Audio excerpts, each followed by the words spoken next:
จงตื่นมาหาเรื่องให้ภูมิใจในตัวเองให้ได้จักหนึ่งอย่างและเขาจะภูมิใจในตัวเองพอมื้อนั้นจะกลายเป็นมื้อที่พิเศษที่สุดของเราอย่าเอาตัวเองไปเปรียบเทียบกับไผเพราะเราแข่งกับตัวเราเองบ่ได้แข่งกับคนอื่นอดีตเราเคยจดจำว่าเราเป็นคนแบบใดมื้อนี้บ่แม่นแล้วเราจะเปลี่ยนเป็นคนใหม่ที่ดีกว่าเก่าสิ่งที่มันทรงพลังที่สุดที่ช่วยเราให้เปลี่ยนแปลงตัวเองได้นั่นคือคำเว้าที่เราลมกับตัวเองสั่งตัวเองใหม่คอยเฮ็ดได้ทุกอย่างที่อยากเฮ็ดเป็นได้ทุกสิ่งที่อยากเป็นคนอื่นเฮ็ดได้คอยก็เฮ็ดได้บ่ได้น้อยหน้าไผทุกสิ่งเป็นไปได้บ่เกินความพยายาม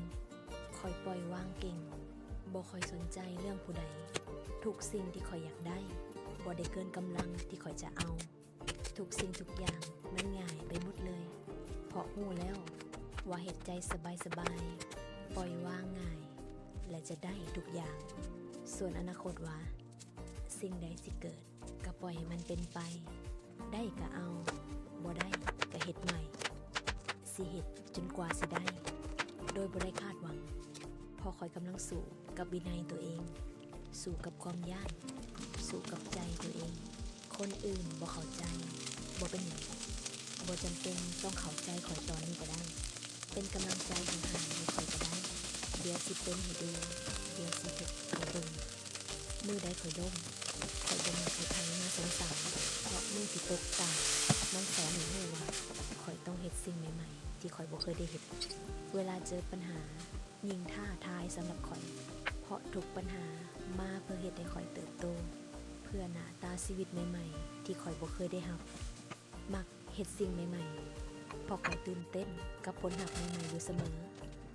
จะล่มอีกจักครั้งก็ได้ตราบใดที่ยังบ่ตายมันคือความท้าทายเสมอ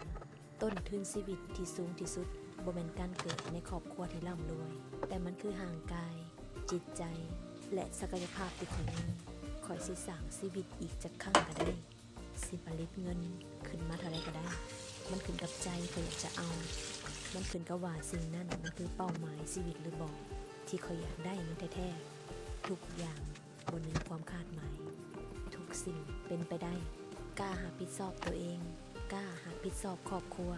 กล้าเป็นเสาหลักข้อยจึงต้องเข้มแข็งก็มีบางมื้อที่อ่อนแอแต่เจ็บบ่ได้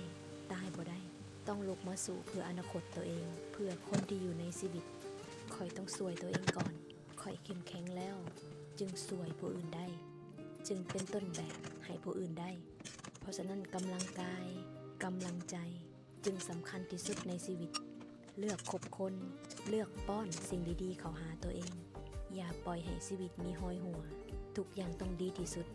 และเฮ็ดมื้อนี้ให้ดีถึงดีที่สุดเช่นกัน